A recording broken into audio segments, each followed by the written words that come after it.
a bunch of friends that were going down there with us every day to see the filming and But where was this at? in Jonesboro. In Jonesboro, okay. Yeah.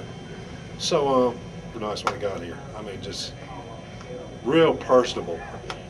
And more like the character in the movie. I was real impressed with his character in the movie. Some of the scenes that you saw being filmed and I saw when the dog, Fred, went swimming. yeah, that was a little lake in Jonesboro. Right. And the little pond where the police car went off in the back in the water. Monday Mill. Yeah, they backed that thing off of a ramp. It was hilarious. They showed it coming down the road and it passed that ramp, and then when they finally did show it coming off the ramp, it was backed off the ramp about 10 miles an hour, and it was just hilarious. So, you know, I do movie tours, and so I take people where a lot of it was filmed, and I show them, you know, kind of where it was done. So, were you there when they filmed Snowman's house, for example, in downtown Jonesboro? No. What about the bridge jump? Yeah, we were there when they filmed the bridge jump. When that car hit, that was pretty funny. We were watching that, and I had a '76 Trans Am, and they said, "Well, we can put that in the movie too, just showing you driving in part of these little scenes." And we were actually watching that when he said that, and when it hit the ground, I just turned and looked at him. I said, "You have got to be kidding me!" I said, "You're not fixing to use my car," because they loaded that one up on a rollback and hauled it off. They brought these Trans Ams in on a car carrier, and it was pretty amazing to me. I thought, well, why do they need so many?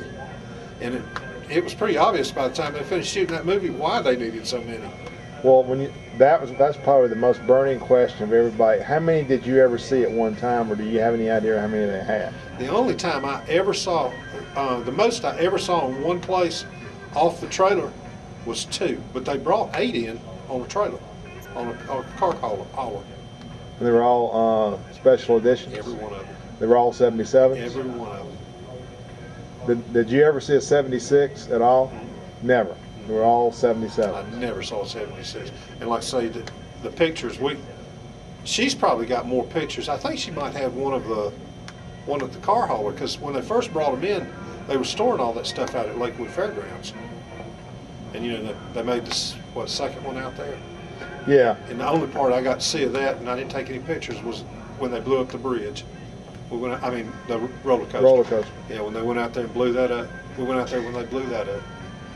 How many? So you thought there was like 8 Trans Ams on the transport at one time?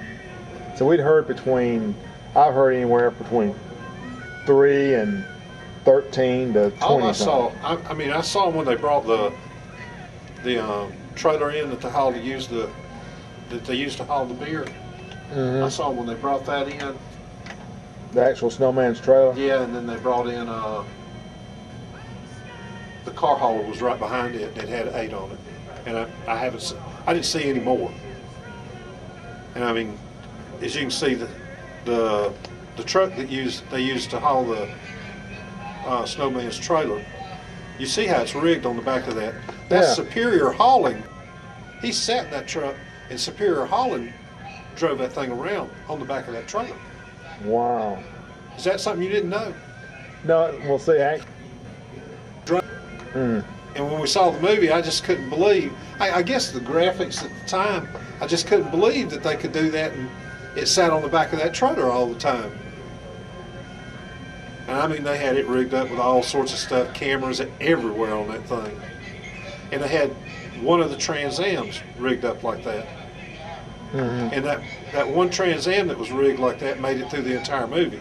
That was the only one I know of that actually survived. The others, when they ran it down the road, and we watched it when they hit all the mailboxes, it destroyed that car. I mean, the front end and sides of it, the passenger side of it, was destroyed.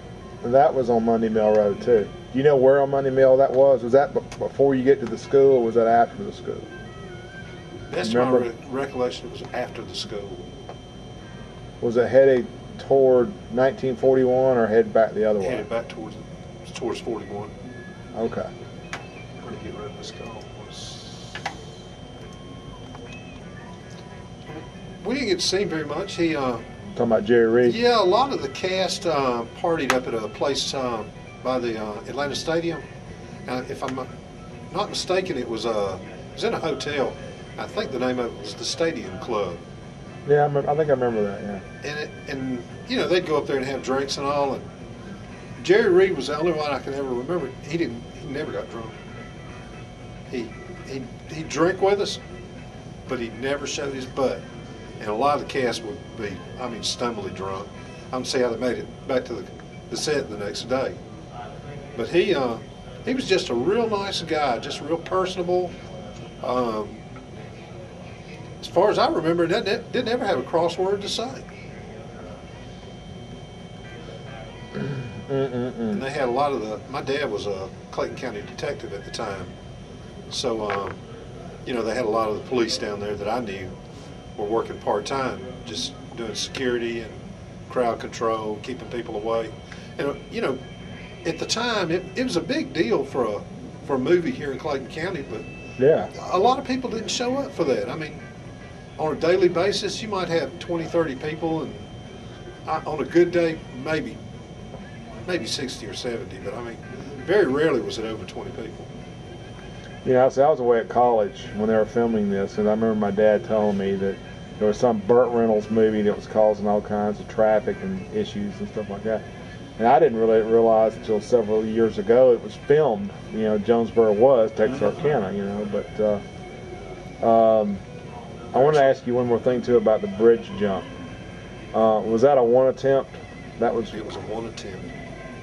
And that car, did it have a rocket on it or something? No. To me, it just looked like a stock car. It didn't have anything on it. But when it shot across that bridge, when it hit the ground, that was it. That was all it wrote. And I forget who drove it. I know it wasn't Bert, but no. Some stunt man. Yeah. And he got out of it, and it was like it was an everyday occurrence. I mean, he wasn't hurting or anything. Just with the car, it was definitely in the hurt mode. You saw it when it hit the ground? Oh yes. Now did it? Pieces, parts, everything came out from under that car. So he slammed on brakes as soon as it hit the ground, and it just, did it go all over the place, or no? It skidded to a stop, but I mean it was done for. The frame was bent. The tires were actually bent up into the fender wells. It was hilarious when it hit. A lot of that was real interesting to see because, you know, we got to see the way they rigged the truck, the cars, and you know, those guys were super good. I mean, state of the art at the time. The way they rigged up those cameras, and they'd have like 5 or 6 cameras sitting out on those aluminum arms, taking pictures of the inside of the car, the car itself, and how they would maneuver those cameras where it would catch just a particular angle of the car. And I mean, one of the guys, I got to know him pretty good that did the rigging, and he'd let you look through the camera to see what part of the car it was catching. And they could rig it so precise that it would catch like a fender and a door, and you wouldn't see any of the rigging at all.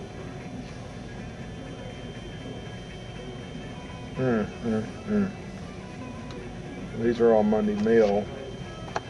These pictures here of like the movie trailers and all that stuff, where was that at? Was that Monday meal? You remember? I don't remember. I believe. I don't really remember. I hate to say. That's unreal. How many sheriff cars did you see? Do you remember that? They brought those in on a car hauler too, and I believe there were 8 on one, and I can remember seeing 10 at one time. Did you see the one with the roof cut off? No, we never did see that. Really?